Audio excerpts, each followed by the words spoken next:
Do të flasim për shkretë të tjerën. Ndodh për shembull që ndonjëherë e cekim si një temë, por sot do të shohim një pasazh vërtet I cili anashkalohet jo për faktin sepse nuk ka rëndësi, por për faktin sepse personi për cilin do të flasim sot nuk është ndonjë hero në Bibël. Dakor, dhe prandaj do t'i kushtojmë shumë vëmendje fjalës Perëndis. Ndërkohë që do ta shohim këtë njerëz I cili ka për të na mësuar mjaft. Po në të vërtetë ka momente të caktuara ku jeta vështirësohet. Ju ndodh patjetër të gjithëve na ndodh. Ndodhemi në një impas, her pas here nuk dim se çfarë vendimi të marrim. Ka momente aq të vështira sa që duket sikur edhe pak edhe na ndan nga depresioni. Situatat mund të jenë të rënduara, mund të jetë një sëmundje për dikë që ne e njohim, është një afërm ynë. Mund të jetë nuk e di, edhe ndarja nga jeta e dikujt, njeriu ton të dashur, mund të jetë një sfidë e rëndë familjare me fëmijën. Ndoshta mund të jetë një provë e rëndë në punë, apo ju kanë hequr nga puna, sidoqë që keni humbur punën. Apo një sprovë personale shëndetësore që keni, që e ke ti vetë. Edhe nuk di se çfarë të bësh, edhe ndoshta edhe pyet në jetën tënde dhe thua që o Zot, po ku je ti? Pse ka ndodhur kjo gjë në jetën time? Pse më duket sikur jam pa fuqi? Dhe ndodh kjo edhe sa I takon edhe shërbimit ndaj Zotit. Duam të ndihmojmë të tjerët që janë të lënduar apo që janë larg, por nuk kemi fuqi. Duam të tregojmë të tjerëve për Jezu Krishtin, por duket sikur nuk kemi forcë, nuk mundemi ta bëjmë një gjë të tillë. Dhe janë këto situata në jetën tonë të cilat na bëjnë të ndihemi jo mirë me veten. Edhe themi Zot, po ku je? Ku je? Ka dhe momente pastaj kur dikush na pyet si je, edhe ne I themi mirë, kur nga brenda gjërat nuk janë ashtu siç duhet, dhe ne dim shumë mirë që nuk jemi mirë. Realisht. Edhe apostulli Paul I njihte situata të tilla në jetën e tij. Edhe shikoni se si shprehet ai, ja thot tek letra 2 të Korintasve, por ne kemi këtë thesar në enë të dheshme. Trupi ynë është I dheshëm, është një enë balte, në fakt edhe është delikat. Ne sigurisht që kaplohemi shpeshherë nga dhimbje dhe vuajtje të niveleve të ndryshme. Edhe kjo sigurisht që na bën të ndihemi pa fuqi shpeshherë. Edhe Pali thot, unë e di që ju kaloni këto gjëra. Jeni të trazuar, jeni të pështjelluar, të persekutuar, të rrëzuar. E di një gjë të tillë. E di sepse jam vetë një I tillë. Edhe kaloj sfida në jetën time. Do doja që situatat ishin ndryshe. Mirë po, ja që kemi një forcë brenda nesh, kemi një person, në fakt është më shumë se sa një forcë, po ai na jep forcën. Edhe ai është thesari që banon brenda nesh. Ai është thesari I jetës tonë I cili është në brenda kësaj ene të dheshme. Ai është Krishti. Amen. Kështu që le të mos e harrojmë këtë fakt kaq të rëndësishëm. Kështu që prandaj aty thotë që përsia e fuqisë të jetë nga Perëndia dhe jo nga ne. Ne jemi një enë e dheshme dhe fuqia nuk duhet të jetë nga ne, nuk vjen nga ne, po nga ai. Nga Perëndia, jo nga ne. Jemi të trazuar nga çdo anë, por jo të shqetësuar, të pështjelluar, por jo të dëshpëruar, të persekutuar, por jo të braktisur, të rrëzuar, por jo të shkatruar, gjithnjë duke mbartur në trup vdekjen e Zotit Jezus sa në mban që edhe jeta e Jezusit të manifestohet në trupin tonë. Pali vazhdon më tej duke thënë se për këtë arsye ne nuk mpakemi dhe ndonse njeriu I jashtëm humbet, njeriu I brendshëm ripërtërihet ditë pas dite, sepse vuajtja jonë e lehtë, e cila është veç për një moment. Kështu e konsideron Zoti vuajtjen e besimtarit në tokë, ndërkohë që ne jemi këtu, veç për një moment, thot, vepron për ne një peshë lavdie, tejet më të epërme, më të madhe dhe të përjetshme, ndërkohë që ne si kemi syt në te gjërat që shihen, por tek ato që nuk shihen, sepse gjërat që shihen janë të përkohshme, por gjërat që nuk shihen janë të përjetshme. Zoti është I aftë të shndërrojë çdo barr, shikoni me vëmendje vargun e fundit, çdo barr, pavarësisht sa e madhe është, dhe ta kthej për lavdinë e tij. Ne themi që jemi ndjekës të Krishtit apo jo? Themi, po shikoni pak shembullin e Zotit tonë. Në fakt tek libri Markut, kapitulli i parë, një zë erdhi nga qielli duke thënë, ti je biri im I dashur në cilin jam shumë I kënaqur. Jezusi po përgatitej, ose më saktë, ishte koha kur ai do të fillonte shërbimin e tij publik. Edhe ishte vendimi i jetës tij, nëse mund ta them kështu nga ana njerëzore apo jo. Edhe çuditërisht, pasi Perëndia thotë që ti je biri im i dashur në cilin jam shumë i kënaqur, Perëndia hat, thotë dhe menjëherë thotë fryma e çon atë në shkretëtir. Interesante. Menjëherë pasi ne i kemi dhënë Zotit një fushë të jetës tonë, kemi qenë të ngazulluar, të gëzuar, që ja dham një fushë të jetës tonë Jezusit. Ose kur përkushtohemi ndaj tij, themi Zotit, disi është puna nga këtë jetutje, unë do të shërbej ty me gjithë zemër. Ose keni një provë në jetën tuaj dhe thoni Zotin do të besoj ty në këtë provë. Edhe sa ja keni lënë Zotit në dorë një gjë e tillë, menjëherë fryma e Zotit duket se ju çon në shkretir për të qenë aty me Satanin dhe me shtazët e egra. Interesante. Pse duhet një gjë e tillë të na habis? Pse duhet të na shërbejë shkretëtira? Pse të na hyjë në punë një kohë në shkretëtir? Pse fryma e Zotit duhet çonte Jezusin menjëherë pas atij vendimi që do ta quanim vendimi i jetës? Fryma e Zotit menjëherë thuhet. E çon në shkretëtir. Perëndia vetë na e ka dhënë përgjigjen. Në fakt, sa i takon jetëve tona, ta dini që kjo gjë ndodh. Edhe çdo njeri prej nesh do të çohet në shkretëtir. Po pse? Pse Zot? Për çfarë mund të na vlejë shkretëtira? Shikoni 3 arsyet. Te ligji për të ritet dhe vargu 2. Dhe mbaje mend të rudhën, i thot Mojsiu popullit. Në fakt, Zoti është duke folur me Mojsiun, edhe ai ja përcjell popullit dhe mbaje mend të rudhën, në cilin Zoti Perëndia ju të udhëhoqi këto 40 vjet në shkretëtir, për të përulur, për të vënë në provë, për të njohur se çfarë kishte në zemrën tënde. Pra, cila ishte arsyeja pse ai u udhëhoqi 40 vjet në shkretëtir, për të përulur, për të treguar atij që dëgjoj, disi është puna, forca nuk vjen nga ty, vjen nga mua, vjen nga Zoti. Kjo është ideja. Së dyti, për të vënë në provë. Do të thotë që besimi që ti e thua me gojë nuk mund të quhet besim nëse nuk provohet. Që është i vërtet. Dhe së treti, për të njohur se çfarë kishte në zemrën tënde. Jo se Zoti nuk e di se çfarë kemi ne në zemrën tonë, ose çfarë kishte populli i Izraelit në atë kohë në zemrën e tij, por që ne ta njohim veten tonë. Sa i takon urdhërimeve të Zotit, si është zemra jonë. Dhe vjen re një fjalë. Këto 40 vjet. Do të thotë që dhe shkretira ka afat. E vjen re, expires. S'ka don, vjen një moment. Ndodh që nuk është kështu gjithmonë. Megjithatë ja do ta shohim sot, por në momentet e caktuara të jetës jemi si pa fjalë. Pse Zoti e ka lejuar një gjë të tillë në jetën time? Zoti e çoi në shkretëtir Jezusin, nëse e gjejmë veten në shkretëtir sot, sepse Zoti ka lejuar një gjë të tillë ndoshta për të na treguar diçka. Zoti ka arsyet e tij, ndoshta për të na mësuar se si të freskojmë shpirtin.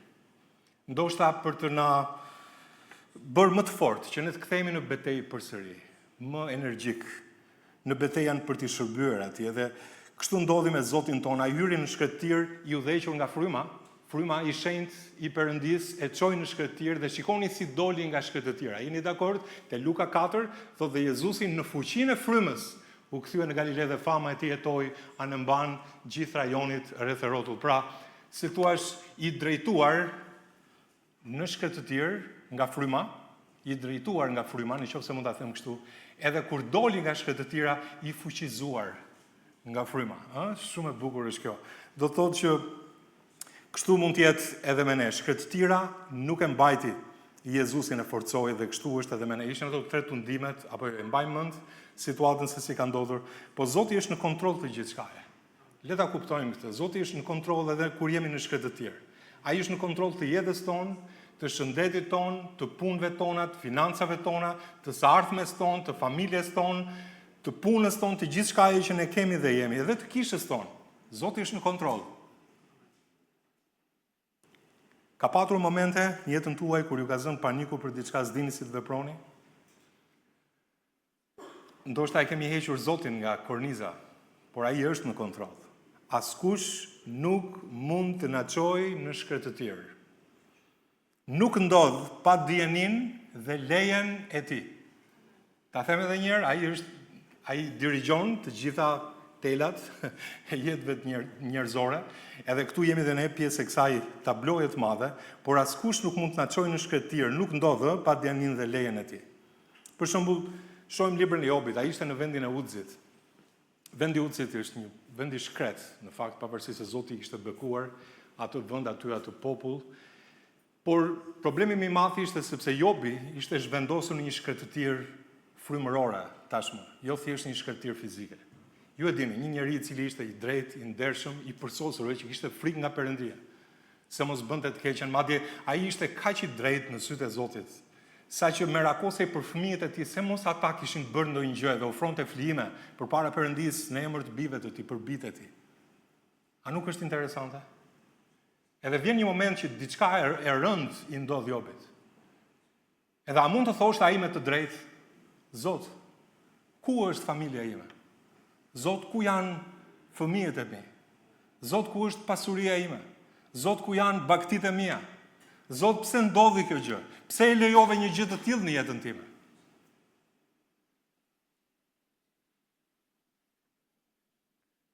Edhe ne ndihemi në të njëjtën mënyrë shpeshherë, dhe Jobi pa e ditur pse. Ai dinte mirë një gjë. Ai e dinte mirë se kë kishte përballë. Shikoni çfarë tha ai në mes të sprovës. Jeni dakord ta shohim? Shikoni çfarë tha në mes të sprovës Jobi. Por ai thot, e njeh udhën që marron, e ka fjalën për Zotin. Kur të më ketë sprovuar, do të dal në pah si ari. Ai e dinte pse. Në fakt ai nuk e dinte pse. Kjo është, nuk e dinte pse kishte ndodhur kjo gjë, por e dinte se ku e çonte kjo rrugë. Ai e dinte se ku e çonte kjo rrugë. Dhe mbajini mend, ar i sprovuar, sepse do të na dalë përsëri para se të mbyllim mesazhin sot, e libri i zbulesës, kapitulli 3, ku Zoti thotë, këshilloj të blesh nga unë ar të sprovuar. Interesante. Një gjë interesante tjetër gjithashtu në shkrim, po është e vërtetë që ne nuk jemi vetëm në shkretëtir, nuk jemi të vetmit. Ne ndjejmë veten shpeshherë se Zoti na ka çuar në shkretëtir, por në fakt nuk kemi qenë të vetmit. Ne dimë që Mojsiu ka qenë në shkretëtir. Ne dimë që Elia ka qenë në shkretëtir, ne dimë që Pali ka qenë në shkretëtir përveç Jezusit, që ne pamë dhe të gjithë ta kaluan kohën në shkretëtir, dhe shpeshherë këto kanë qenë jo vetëm momentet më kritike të jetës tyre. Po unë nuk dua t'ju shokoj me këtë që do të them tani, por kanë qenë edhe momentet më të çmuara të jetës tyre. Ju mund thoni si mund t'i vlerësojnë ata momentet tilla në shkretëtir. Zoti të çon në shkretëtir, dhe ne sot do të shohim një njeri, do të flasim për një njeri, i cili nuk është heroi i Biblës, madje është një grua, dhe le t'ju them që gratë në kohën e Biblës nuk është se shiheshin, si thua, ose vlerësoheshin mirë, por jo vetëm që personi për cilën do të flasim është një grua, por është një shërbëtore, një skllave. Edhe është një shembull i cili na tregon sepse ky person dinte diçka në lidhje me shkretirën. Edhe ka për të mësuar sot. Edhe ne duhet kuptojmë së pari këtë gjë, që çdo shërbëtor i vërtetë i Zotit do të çohet në shkretëtir. Tani, le të lexojmë pasazhin, sepse ne kemi folur këto javë për jetën e Abrahamit, apo jo, kemi folur për Isakun, por sot do të prekim një person i cili duhet jetë i veçantë, sepse nuk preket, nga që përfaqëson edhe atë shëmbulltyrën e beslidhjes vjetër në kohën e Mishit, le të them, do të flasim për Hagarën.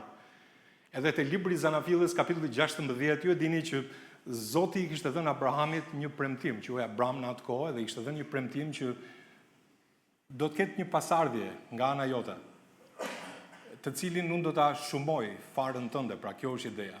Pasardhja jote do të jetë si yjet e qiellit, si rëra e detit. E kemi parasysh, besoj, premtimin e Zotit, edhe kështu ishte. Ndërkohë që Sarai, bashkëshortja e Abramit, nuk i kishte lindur atij fëmijë. Dhe ajo kishte një shërbëtore, një egjiptiane, e cila e kishte emrin Hagara. Dhe Sarai i tha Abramit, ja tani, Zoti më ka ndaluar të lindurit. Të lutem, hyr tek shërbëtorja ime, ndoshta mund të përftoj fëmijë prej saj. Dhe Abrami i vuri vesh zërit të Sarajt. Dhe pasi Abrami kishte jetuar 10 vjet në trullin e Kananit, shikoni pak, mbajini mend, ai kishte jetuar 10 vjet në trullin e Kananit, Sarai, bashkëshortja e Abramit, e mori shërbëtoren e saj Hagar egjiptianen, dhe a dha bashkëshortit saj Abram që ajo të bëj bashkëshortja e tij, dhe hyri te Hagara, dhe u ngjiz, dhe kur pas u ngjiz, vini re, zonja e vet u bë përçmuar në sytë e saj. Pra, Hagara, po përçmonte zonjën e saj dhe Sarai i tha Abramit, gabimi im qoftë mbi ty, ta dhash shërbëtoren time në gjirin tënd, kur ajo e pase u ngjiz, unë u bëra përçmuar në sytë e saj, Zoti gjykoft midis meje e teje. Por Abrami i tha Sarajt, ja shërbëtorja jote është në dorën tënde, vepro me të si të pëlqej, dhe kur Sarai, ku e kemi, u sol sert me të, do të thënë, u sol, le të them, vrazhd, kjo është ideja, fjala sert. Ajo u arratis larg fytyrës së saj, pra u largua Hagara, dhe engjëlli i Zotit, vinëre me vëmendje, e gjeti atë ndan një burimi me ujë, pranë një burimi me ujë, kjo është ideja, në shkretë të tjerë. Në shkretë të tjerë. Te burimi i udhës për në shur, le ti mbajmë mend këto fjalë. Dhe ai tha, Hagar, shërbëtorja Sarajt, nga po vjen, dhe ku do që të shkosh, dhe ajo tha, po arratisem larg fytyrës së zonjës sime Sarajt, dhe engjëlli i Zotit tha, riktheu te zonja jote, dhe nënshtroje veten në duart e saj, dhe engjëlli i Zotit i tha, unë do ta shumëfishoj jashtëzakonisht faren që s'ka për të numëruar dot nga moria. Pra aq shumë do ta bëj, do të jetë mori. Dhe engjëlli i Zotit i tha, ja ti je shtatzën dhe ke për të lindur një bir, dhe ke për t'ia thirrur emrin Ishmael, sepse Zoti e ka dëgjuar sfilitjen tënde. Zoti e ka dëgjuar sfilitjen tënde. Ky është kuptimi i emrit Ishmael, që Zoti dëgjon. Dhe ai do të bëhet një njeri egër, dora e tij do të jetë kundër çdo njeriu dhe dora e çdo njeriu kundër tij, dhe ai ka për të banuar në praninë e të gjithë vëllezërve të tij. Dhe ajo e thirrri emrin e Zotit që i fliste, mendoni sa e ngazëllyer. Ishte tani Hagara, i tha ti Perëndim më sheh, sepse ai ishte në shkretë të tjerë, sepse ajo tha e kam parë edhe unë atë që më sheh. Prandaj pusi u quajt Beher Lahai Roi, ja i gjendet midis Kadeshit dhe Beredit. Hagara u dërgua në shkretir, ajo ishte bindur ndaj zotërinjve saj. Në fakt ishte një person goxha i bindur, pati atë luhatje në jetën e saj ku e përçmoi zonjën, edhe kjo nuk ishte një gjë e lehtë për tu anashkaluar, po Sara dhe Abrami i thanë se ç'duhet të bënte dhe ajo ju bind atyre. Interesante. Mbetet shtatzën, në këtë kontekst e kam fjalën. Pra i thanë se çfarë duhet bënte, edhe ajo mbetet shtatzën. Po pare se të shohim Hagarën, një hollësi tek vargu 3. Shikoni vargun 3, diçka shumë e rëndësishme këtu në vargun 3. Ja.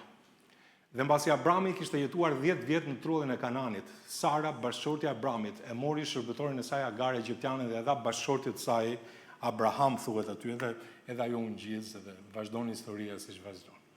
Dini çfarë bën përshtypje? Që pasi Abrami kishte jetuar 10 vjet në trullin e Kananit, 10 vjet duke pritur një premtim, jo 10 ditë, 10 vjet.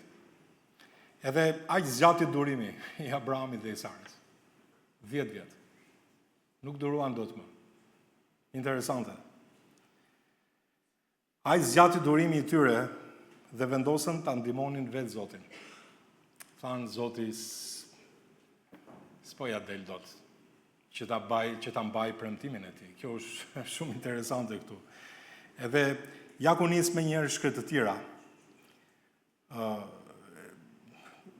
Le ta them këtë që Sara sigurisht nuk u nis që ajo, si thua, të bënte diçka që nuk mendoj që do ishte e mirë.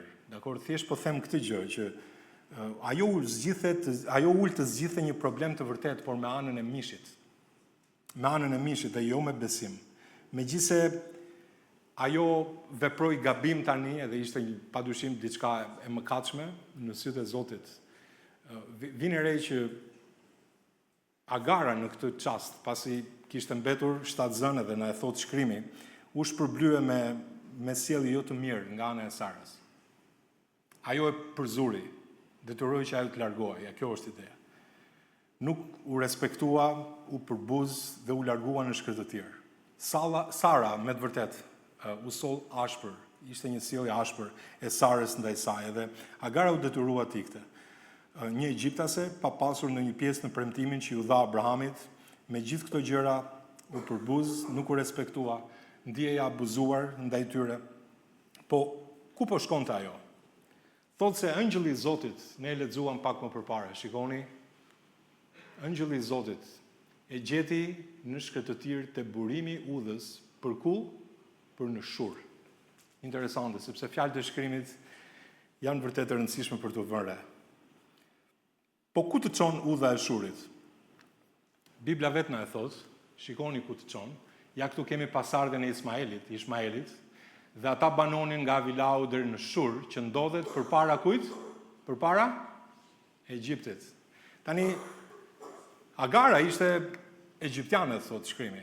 Po ku e kishte gjetur Abrami Agara? Nuk na thot gjithë shkrimi ku e kishte gjetur, po ne mund të aludojmë që kur ai kishte shkuar në Egjipt, për shkak sepse kishte një zi buke në vendin e Kananit, ju kujtohet? Shkoi në Egjipt, edhe aty mund ta ketë marrë Agara. Edhe Agara, çuditërisht, tani që iku nga prezenca e zonjës së saj, ajo kthej andej nga kishte ardhur në Egjipt. A nuk është interesante? Dhe Egjipti në gjuhën e shkrimit është gjithë tabloja e botës. Ne kemi parasysh një gjë të tillë në këtë kishë. Ja çfarë bëjnë ata që lëndohen nga dikush në shtëpinë e besimit.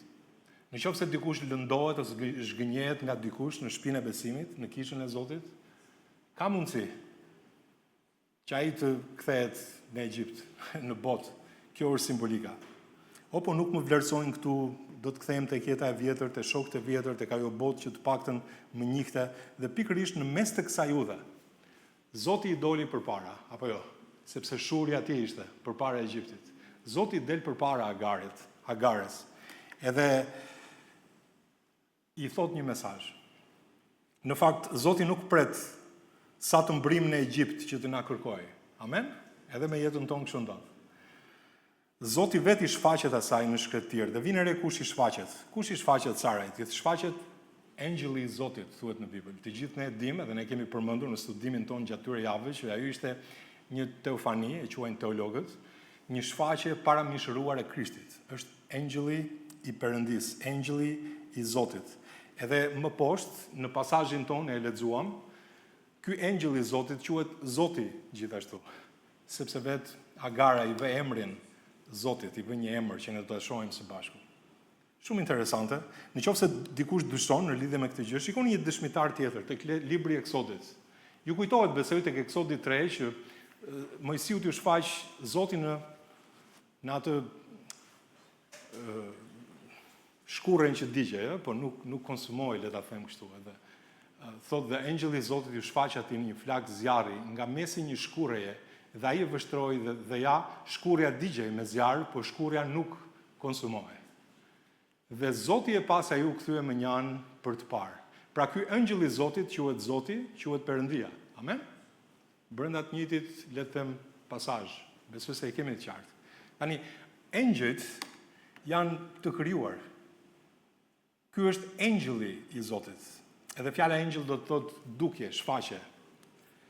Tani në rastin konkret, ky është krijuesi. Amen? Është shfaqja e Perëndisë, është dukja e Perëndisë. Kjo është ajo para që po thosha, teofania ose një shfaqje e Jezu Krishtit para periudhës së mishërimit të tij, sepse ai u mishërua kur erdhi në mish, apo në kohën e Gjon Pagzorit, ne e dim kur u mbush koha dhe kjo gjë ndodhi, nuk diskutohet, sepse engjëjt, ne e dim nga fjala e Perëndisë, e refuzojnë adhurimin. Ju kujtohet e libri i Zbulesës 22 dhe vargu 9, engjëjt nuk pranojnë adhurim.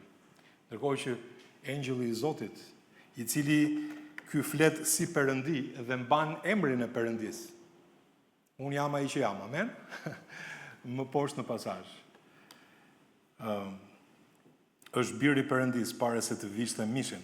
Dhe mbani mend, i njëjti Zot që u ndal pranë një burimi për një egjiptiane të përzën, sikundër ne do ta shohim, është i njëjti Zot që do të ulej një ditë, ndan një pusi të tjetër për një grua samaritane. Ju kujtohet e Gjoni 4? Shikoni sa e bukur dhe çfarë lidhje që ka fjala e Zotit. Por do të ndalemi edhe sot para se ta mbyllim këtë mesazh.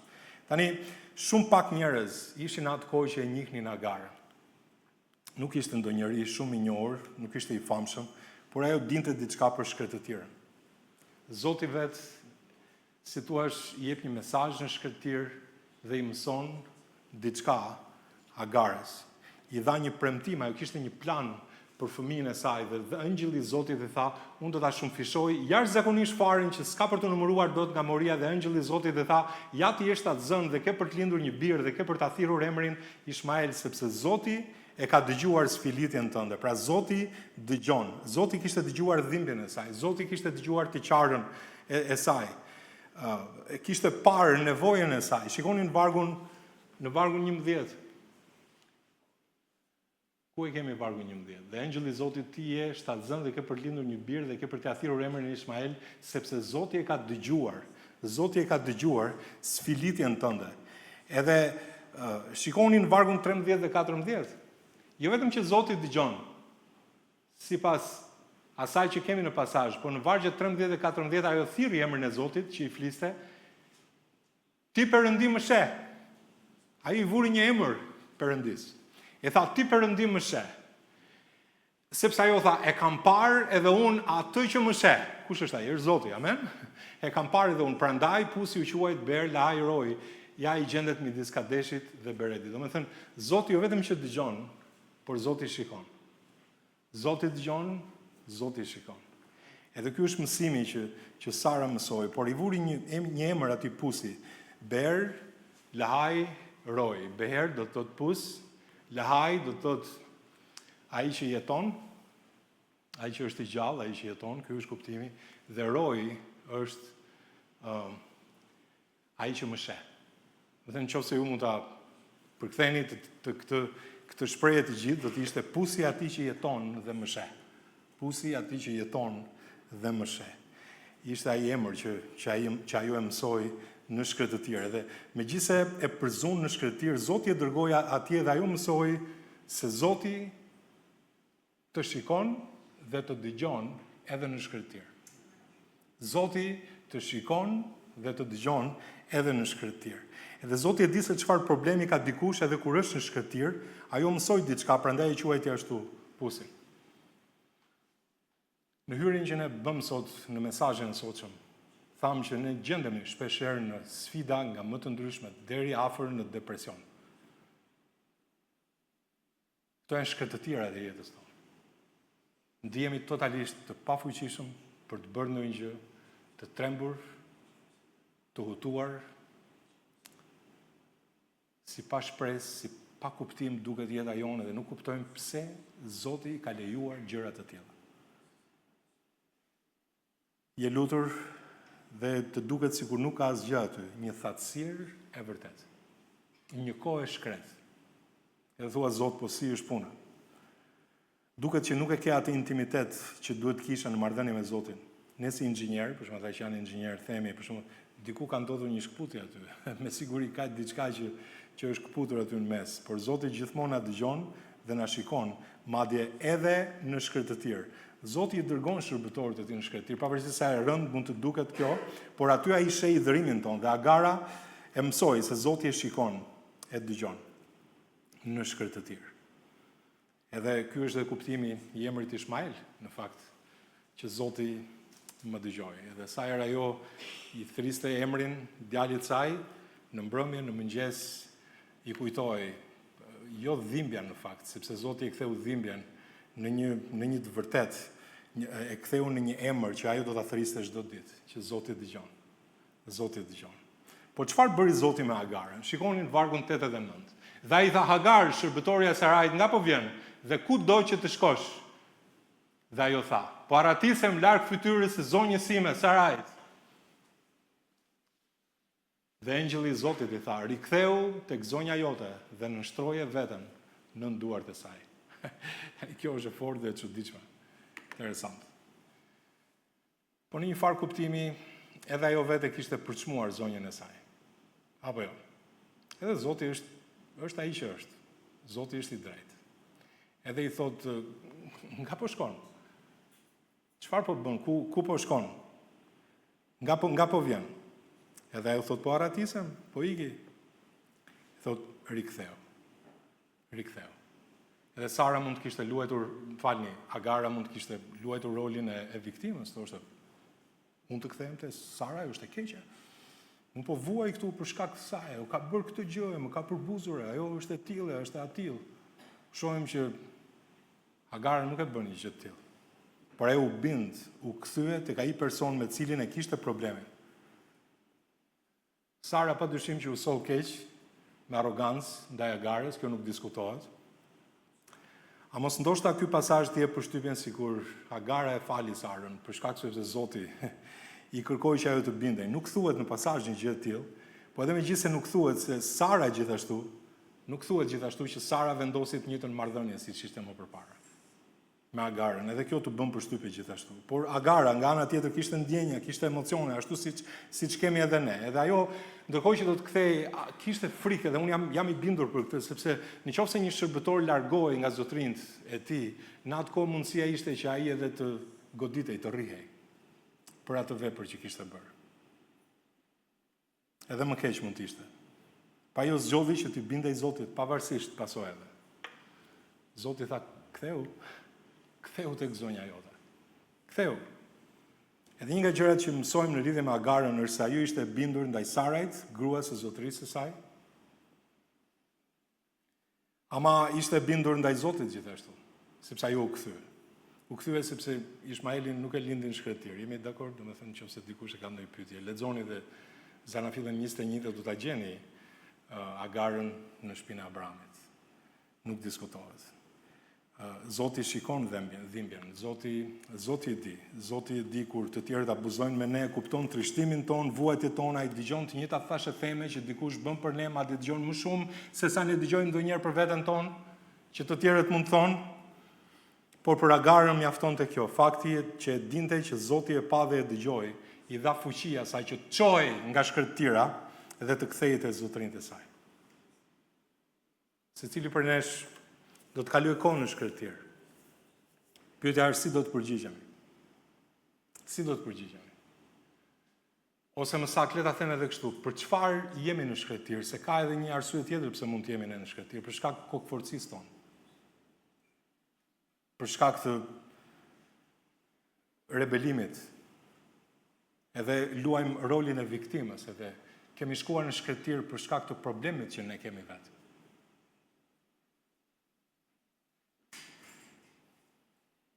Në mos do të vazhdojmë me kokëforci dhe do të vdesim në shkretëtir. Kujdes.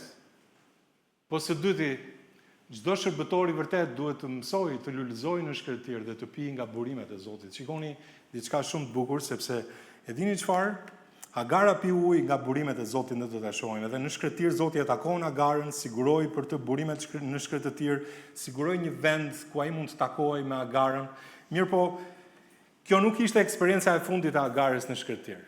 Tani e përmenda më përpara këtë fjalën shokoj, por nuk dua t'ju çudis përsëri, sepse nëse jeni tani në shkretëtir në jetën tuaj, nëse je në shkretëtir në jetën tënde, diçka që mësojmë nga pasazhi, vjen keq të them që nuk do të jetë për ty eksperjenca e fundit në shkretëtir, sepse përvoja e parë mund të përsëritet. Shikoje pak. Lexojmë se çfarë ndodhi tani. Kishin kaluar rreth 16 vite, ju mund thoni, po pse thua 16? E dini pse? Shikoni tani. Në këtë moment kishte lindur Ishmaeli. Ishmaeli u rrethpre në moshën 13 vjeçare, thotë shkrimi. Ishte 14 vjeç kur lindi Isaku, biri i premtimit me anë të Sarajt, apo jo, kemi parasysh. Ishte rreth 14 vjeç. Pastaj ju desh Isakut sipas traditës që ishte në atë kohë rreth 2 vite që ai të zverdhej nga gjiri i nënës, pra që të mos ushqej më me qumësht nga nëna e tij. Edhe këtu thuhet jo, s'kemi shkuar aty. Po. Le ta lexojmë këtë pasazh. U end në shkretëtirën e Bershebës dhe kur ujë në shishe, kemi këtu pasazhin. Dhe fëmia u rrit dhe u zvordh. Pra, bëhet fjalë për Isakun. Dhe në të njëjtën ditë që Isaku u zvordh, Abrahami bëri një gosti të madhe. Dhe Sara pa se biri Hagar egjiptianes, të cilin ajo kishte lindur Abrahamit, po tallte. Dakor? Edhe ai si duket kishte marrë diçka nga mami, do të thënë edhe. Prandaj ajo i tha Abrahamit, Sara tani, i tha Abrahamit, hidhe jashtë këtë skllave dhe birin e saj, se biri i kësaj skllave nuk ka për qenë trashëgimtar bashkë me tim bir Isakun. Pra, nervat e Sarës ishin kaçurel në këto ka. Nuk mund të duronte dot, nuk mbante dot më. Dhe kjo gjë që është shumë e hidhur në sytë e Abrahamit, për shkak të birit, për shkak të Ishmaelit pra. Dhe Perëndia i tha Abrahamit, kjo gjë të mos jetë e hidhur në sytë e tu, vinere kjo është shokuese fare. Shikoni Zotin tani, shumë interesante kjo gjë. Perëndia i tha Abrahamit, kjo gjë të mos jetë e hidhur në sytë e tu për shkak të djalit dhe të skllaves sate, vëri veshin zërit të Sarës. Wow! Shikoni, vëri veshin zërit të Sarës. Në gjithçka që të ka thënë, sepse në Isakun do të thirret fara jote, pra nga Isaku do të jetë pasardhja jote, dhe unë do të bëj një kom të madh dhe prej birit të skllaves. I thot, për shkak se ai është fara jote. Dhe Abrahami i qua herët në mëngjes, shikoni Abrahamin, patjetër që Abrahami u mërzit shumë, i vinte keq për shkak të birit të tij, pra Ishmaelit, i vinte vërtet shumë keq, edhe këtë e shohim në pasazh, ai u qua herët në mëngjes, mori bukë dhe një shishe ujë.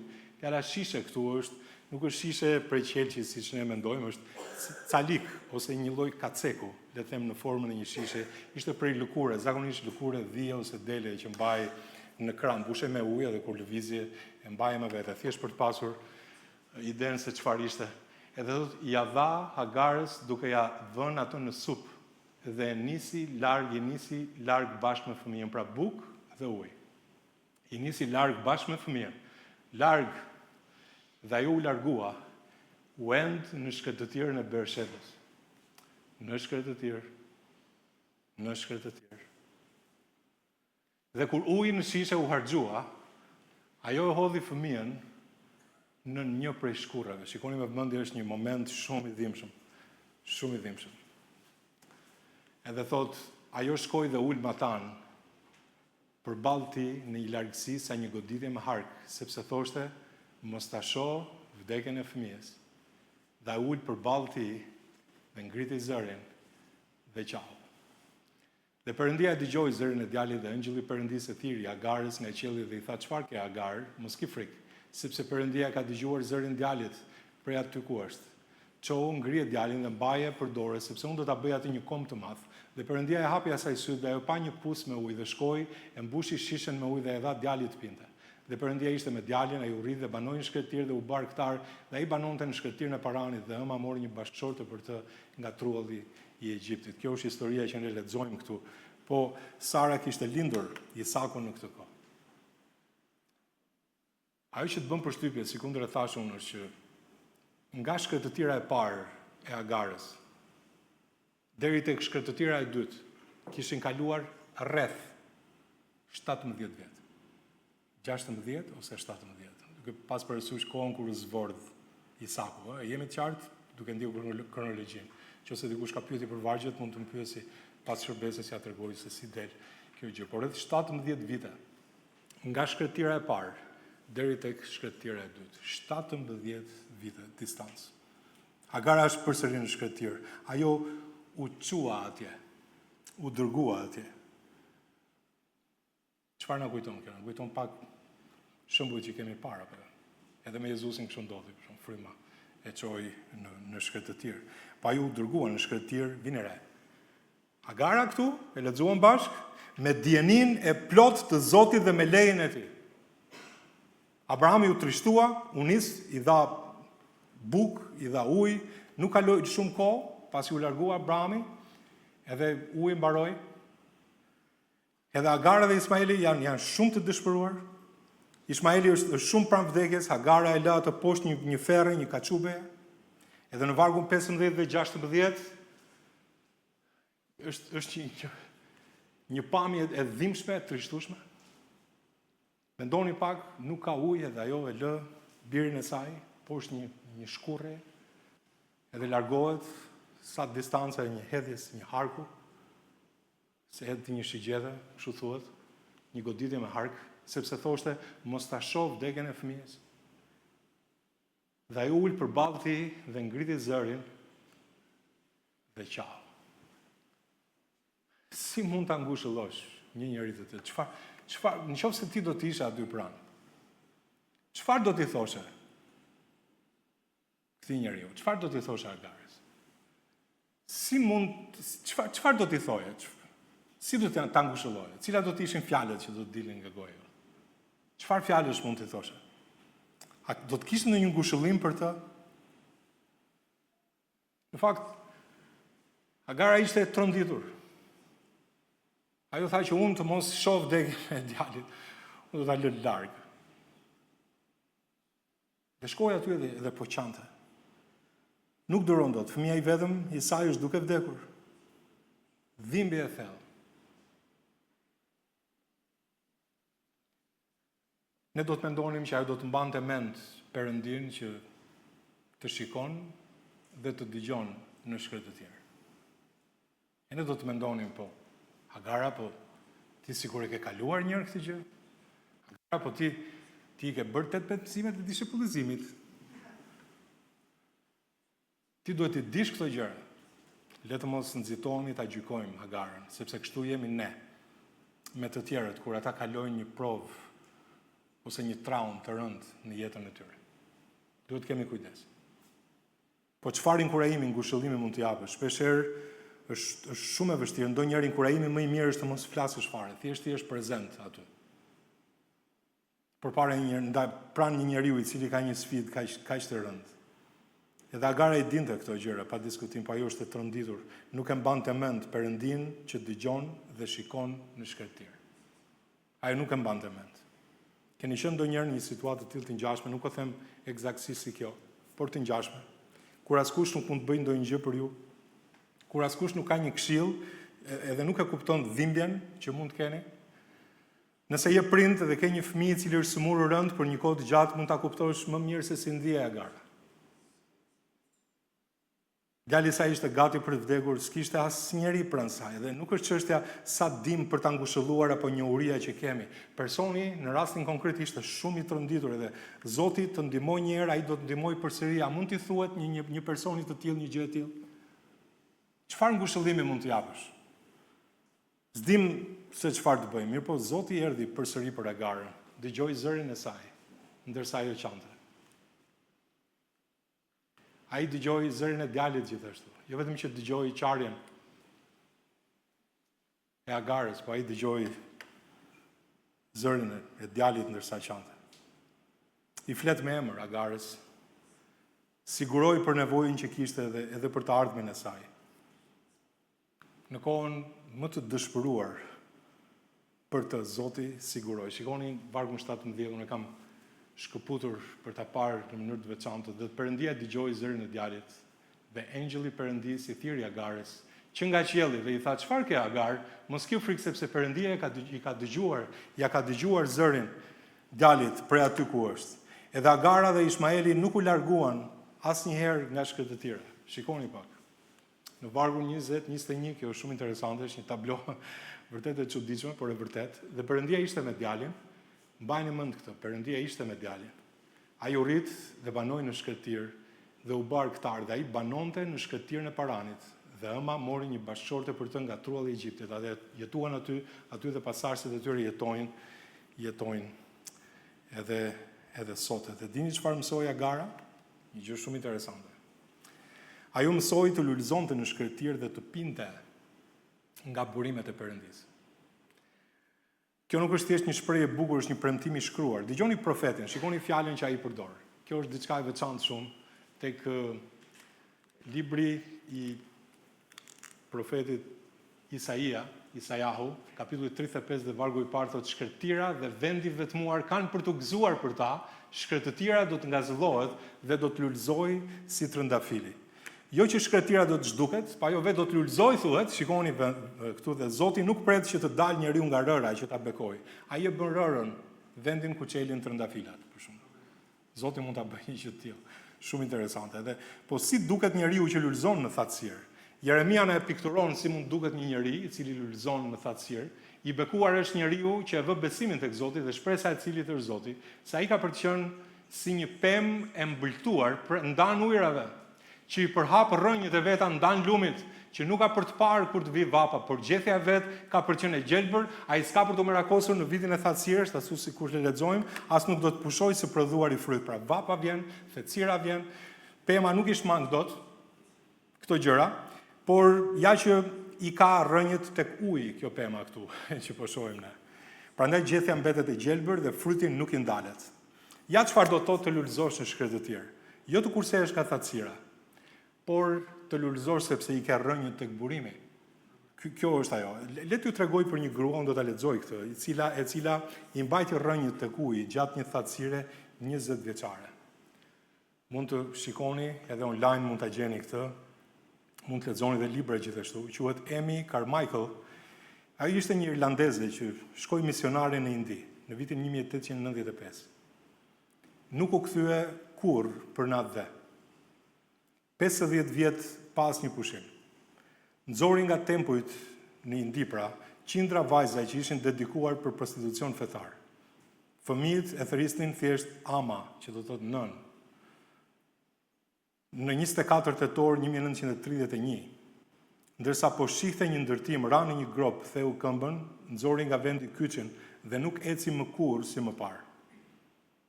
Të 20 vitet e jetës, vitet e fundit të jetës, i kaloi kryesisht në shtrat me dhimbje të vazhdueshme. 20 vjet thatësirë pas një rrugdalje.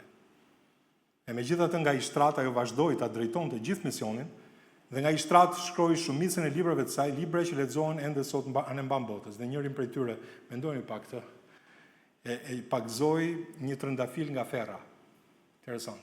Sikundër lexuam këtu në historinë tonë, dhe ashtu si Ishmaeli në ferrën e shkretirës, ashtu dhe ajo nga ferra doli trëndafili, po ajo nuk doli nga shkretira e vet, por shkretira e saj lulëzoi. Këtë mund të them. E në rast se Zoti nuk i heq dikujt thatësirën, kërkoj diçka tjetër, që rrënjët e tua të zbresin dhe më thellë tek burimi. Kjo është e rëndë ta thuash.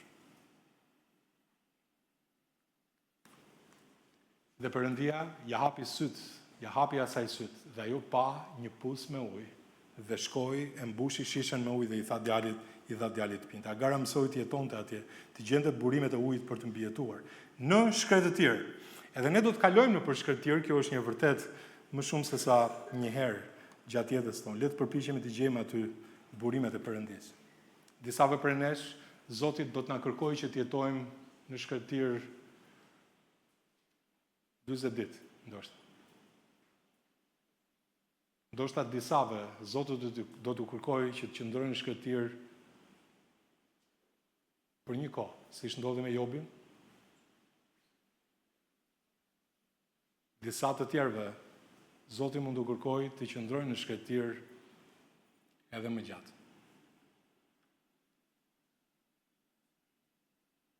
Në rastin konkret, Agara dhe Ishmaeli banuan në shkretëtir.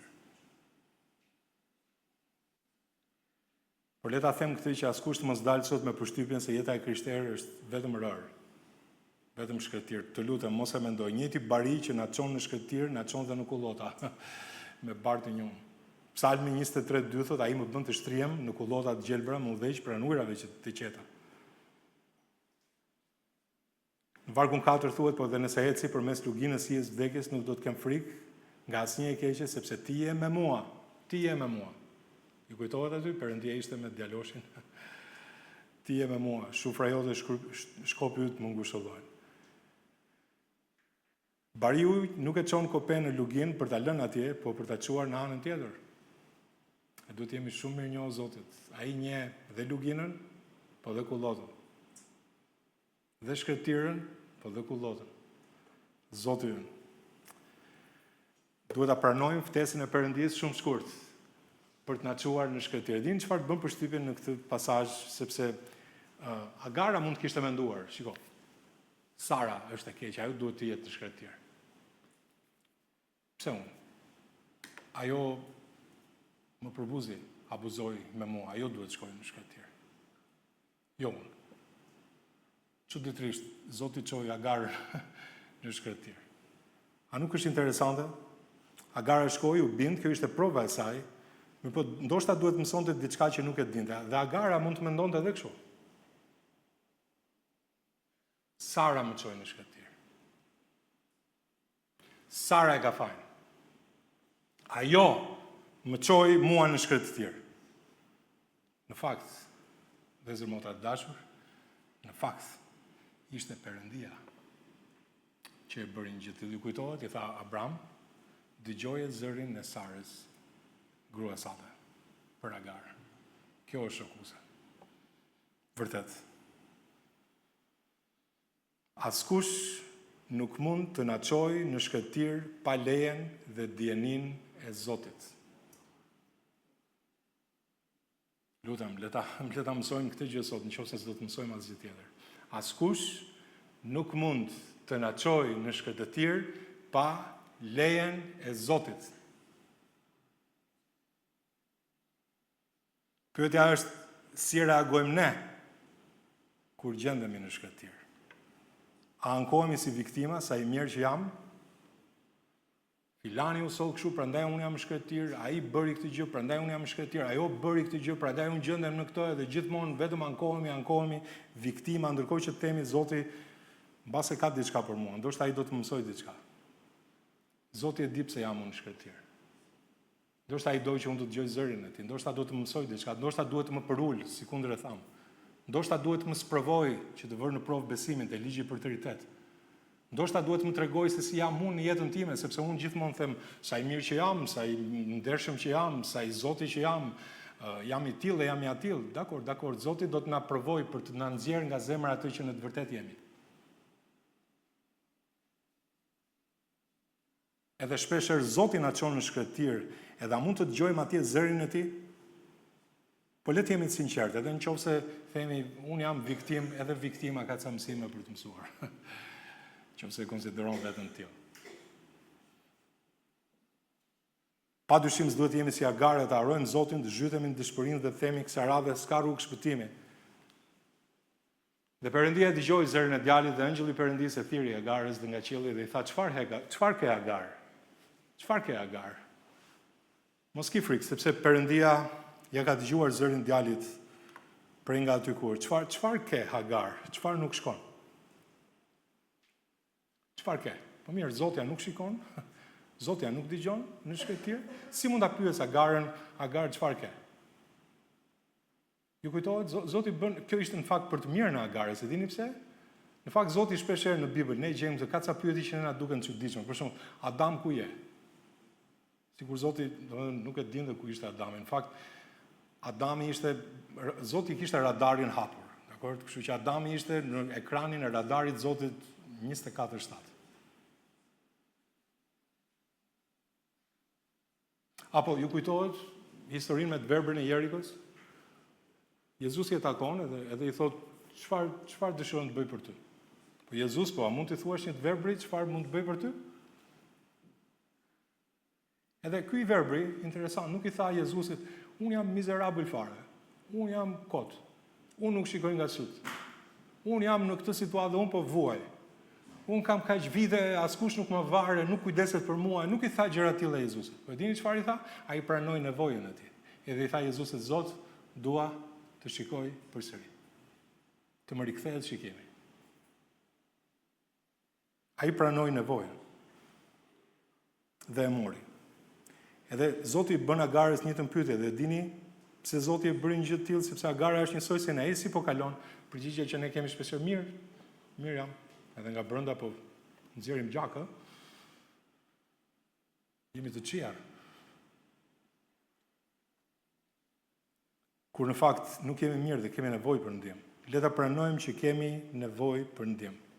Kur gjendemi në shkëtir, le ta pranojmë, themi Zot, kam nevojë për ty, më trego si është puna. Dua të di, ndoshta duhet ta analizoj veten tënde. Zot, më fol, unë dua të mësoj, ndoshta ke një mësim për mua në këtë shkëtir ku gjendem. Ndoshta do të më përdor si një shembull për tjetrin që të mund ta inkurajoj. Zot, ndoshta kam një mëkat të fshehur që unë po e ruaj. E të lutem Zot, ma zbulo si është puna, pse gjendem në shkëtir. Po shpeshherë themi Zot, nuk kam nevojë për asgjë. Jam I pasur, tani jam mirë. Ndërkohë që Zoti thotë zbulesa 3, ti thua, thotë unë jam I pasur, I pasuruar me të mira, nuk kam nevojë për asgjë.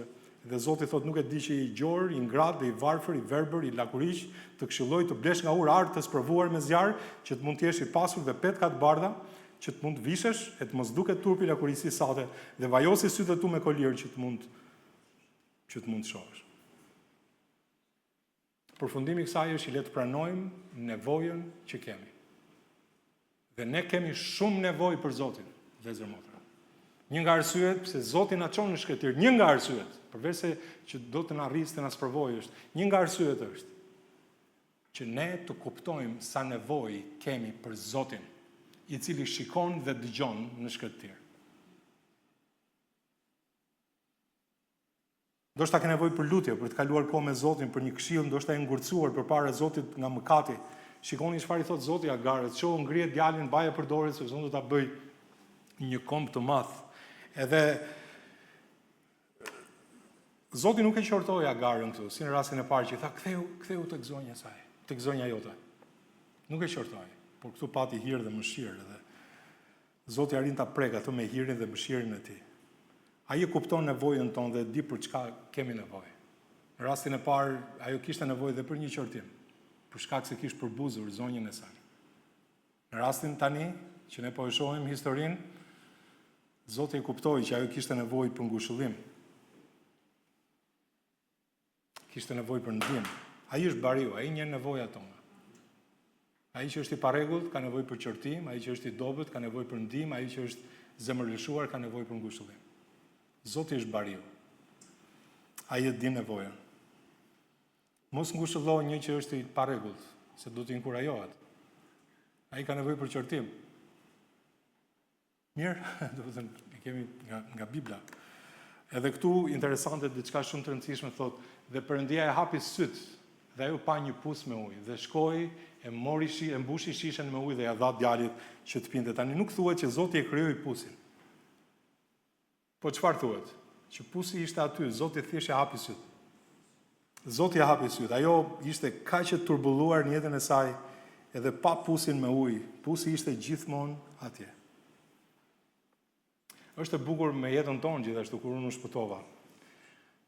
Zoti mu desh një kohë derisa të kuptoja, që të më hapeshin sy të shikoja që pusi aty ishte. Kishte shumë njerëz që luteshin për mua. Kisha në kontakt me fjalën e Zotit. Kisha njerëz të tjerë pranë. Po derisa të më hapeshin syt të shikoja që pusi ishte aty. E në fakt, Zoti na fton që të kalojmë ca kohë vetëm për vetëm me të. Si t'i gjejmë burimet me ujë të Zotit? Duhet të mësojmë. Ndoshta akoma nuk i shohim, po të lulëzosh në shkretir çështje besimi. Në fakt, shikoni disa njerëz që kanë kaluar, nuk do të bëj asnjë koment, thjesht do t'i lexojmë këto vargje. Ky psalmisti për shembull thotë, kam qenë i ri, tani jam i moshuar, ama unë se kam parë të drejtë si bërsin të braktisur, as farën e tij të lyp për bukë. Ky e di që Zoti ka burime. Zoti është Zoti i burimit. Mateu 6:33, por kërkoni më së pari mbretërinë e Perëndisë dhe drejtësibërinë e tij dhe të gjitha këto do t'ju shtohen. Zoti është burimi. Amen. Le të dimë që ai është burimi. Duhet i kemi rrënjë thellë tek ai burim. Por Perëndia im më ka furnizuar gjithë nevojën tuaj, ka për të furnizuar gjithë nevojën tuaj sipas pasurive të tij në lavdi me anë të Krishtit Jezus. Zoti është besnik, ai është burimi. Ai është burimi, ai furnizon. Zanafilla 18:14, Zoti është burimi. A ka ndonjë gjë të jetë të vështirë për Zotin? Në kohën e përcaktuar do të rikthehemi tek ti sipas kohës së jetës dhe Sara ka për të pasur një birë. Ne kemi studiuar këtë pjesë. Zoti është burimi. Amen. Shikoni një tjetër të fundit. Isaiau 12:2 dhe 4 thotë, ja Perëndia është shpëtimi im, do të kem besim dhe jo frikë, sepse Zoti Jehova është forca ime, unë jam ai që jam, ky është emri. Është forca ime dhe kënga ime, ai u bë shpëtimi im. Prandaj me ngazëllim keni për të nxjerr ujë nga puset e shpëtimit. Dhe në atë ditë keni për të thënë, lavdëroni Zotin, thirreni emrin e tij, deklaroni bëmat e tij ndër popull, përmendeni që i lartësuar është emri i tij. Mund të flisnim sot për bindjen, mund të flisnim për misionin e Zotit, për tema të tjera nga Bibla, sinqerisht kam qenë duke u lutur për këtë kohë, por nuk përmbushet asgjë nëse nuk kemi marrëdhënien e duhur me Zotin. Dhe të kuptojmë që shpesh herë, pavarësisht vapës edhe thatësirës, e cila është fizike, shpesh herë e gjejmë veten në shkretëtir. Ne kemi nevojë ku ta gjejmë forcën. Ne kemi nevojë të mësojmë se ku të shohim burimet e Zotit. Pusin me ujë që Zoti ka aty. Atëherë ajo që duhet të bëjmë është ta pranojmë ftesën e Zotit për të shkuar në shkretir. Ti mund të thuash, çfarë po thua? Po më shokon përsëri, le ta pranojmë ftesën e Zotit për të na çuar në shkretëtir, sepse ai ka diçka aty që ne nuk e kuptojmë. Mos e refuzo ftesën e tij, sa do e dhimbshme, për mua është guxim ta them një gjë të tillë.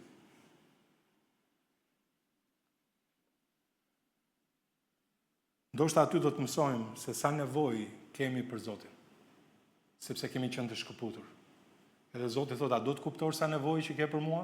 Mbase Zoti do të çojë në shkëtir. Se kështu themi, unë nuk kam nevojë për asgjë, jam mirë. Jam mirë, jam i pasur. Kjo po mecën vaj, kjo mirë. Puna po mecën mirë, çdo gjë mirë. Dhe ja ku mund të vi shkëtira. Dhe ne nuk duhet ta refuzojmë ftesën, por ta pranojmë këtë Zoti e bën nga dashuria për të mirën tonë, që të na jap fuqi. Ndoshta do të na forcojë për një betejë më të fortë nesër. Sepse ai ka një mision për të bërë. Ai ka një punë për të kryer. Nuk duhet kemi frikë. Te Psalmi, tek Mateu kapitulli 11, vargjet 1 jeni tek unë, thotë, të gjithë ju që mundoni dhe jeni të ngarkuar rënd, dhe unë do t'ju jap preje, vargje lapidar këto, shumë të çmuara. Merrni mbi vete, thotë, zgjedhën time, thotë Jezusi. Mësoni nga unë, sepse unë jam zemërbut dhe i përulur në zemër, e thotë dhe keni për të gjetur preje për shpirtrat tuaj, sepse zgjedhja ime është e hirshme dhe barra ime, thotë, është e lehtë. Dhe unë kam një fjalë për ty sot, nëse barra që ke është më shumë se sa mund të mbash. Ajo nuk është nga Zoti. Hidhjati. Edhe mbaj barën e Krishtit. Le të pim nga burimet e ujit. Ajo gruaja samaritane, do ta mbyll me këtë.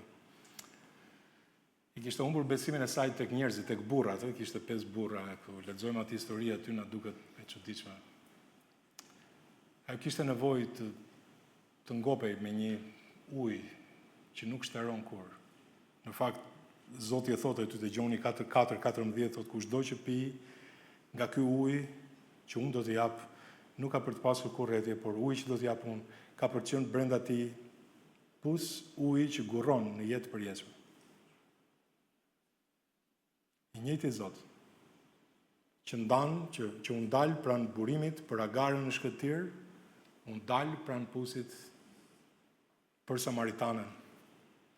Dhe rri edhe sot aty pranë pusit ujit. Ndan burimit, po përdor këtë fjalë, duke na pritur ne. Ti ke nder veten në shkëtir, të vetmuar këtë kohë, si ka qenë kjo periudhë për ty? Mbase ke pushuar pak, në anë e punës, ke marrë ca pushime. Po pyetja është, a je në shkëtir? A je në shkëtir në jetën tënde?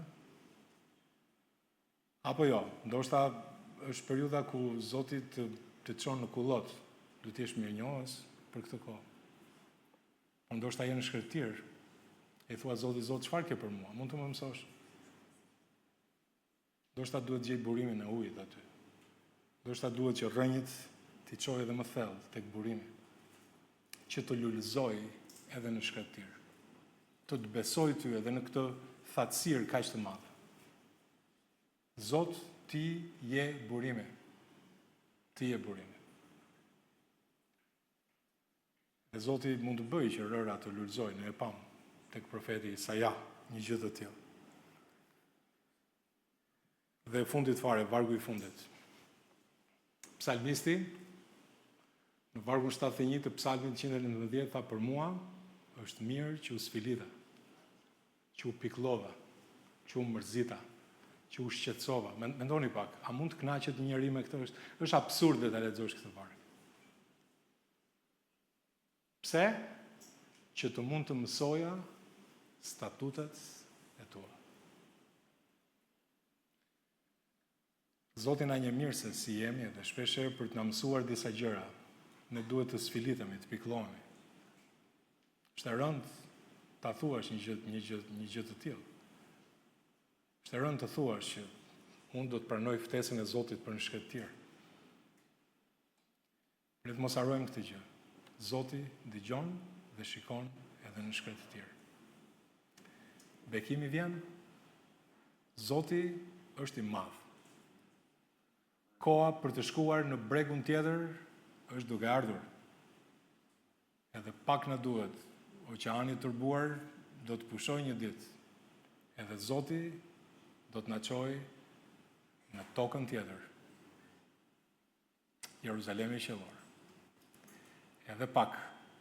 Por ndërkohë që jemi në këtë botë, qoftë në kullot, qoftë në lugin, qoftë në shkretir, le ti besojmë atij sepse Zoti është bariu ynë.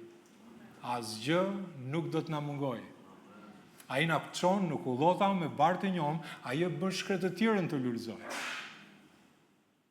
Ai do që rrënjët tona t'i futim edhe më fort, edhe më pranë burimit, pranë ujrave. Të themi Zotit, Zot, pavarësisht çfarë më jep, unë do të jem besnik ndaj teje. Sepse Zoti është me ne. Le të ulim kokën. Asgjë nuk vlen më shumë në këtë jetë se sa marrëdhënia jonë intime me Zotin edhe. Zoti po na thret me emër. Ndoshta tani po të thret me emër, thotë çfarë ke? Çfarë ke? Siç i tha Agares, Agar, çfarë ke? A do ta pranosh nevojën që ke? A do t'i thuash Zotit, Zot, kam nevojë për këtë? Zoti shikon dhe dëgjon në shkretëtir. Në qoftë se je në shkretëtir, lutju atij. Ama bindu dhe besoj atij. A do të bindesh pavarësisht nga vështirësia, thirrë Zotit, pranoj që ke nevojë për të, për një marrëdhënie intime me të. Thuaj Zotit, Zot, unë se përballoj dot jetën pa ty. Unë kam nevojë për ty. Mbushe zemrën time, mbushe shpirtin tim, Zot, me të vërtetën tënde. Zot, më ndihmo të deklaroj shërimin në jetën time, të deklaroj paqen në jetën time. Zot, të jem një bekim për ty, Zot, për të tjerët. Të jem një bekim për ungjillin në punë, në familje. Zot, megjithëse jam në një kohë shkretëtire, unë vendos të besoj ty. Ndoshta Zoti kërkon që rrënjët e tua të futen dhe më thellë tek burimi. Zot, pavarësisht erës, pavarësisht vapës, pavarësisht tuhis, rrënjët duhet të jenë tek ti, sepse ti je burimi. Thuaja Zotit këtë.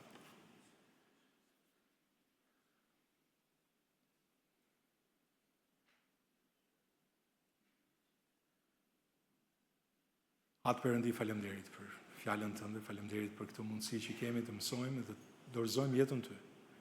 Faleminderit për hirin tënde dhe për të vërtetën tënde. Çfarë mund të bëjmë ne, Zot, pa të vërtetën tënde? Faleminderit për shembujt në fjalën tënde, Zot.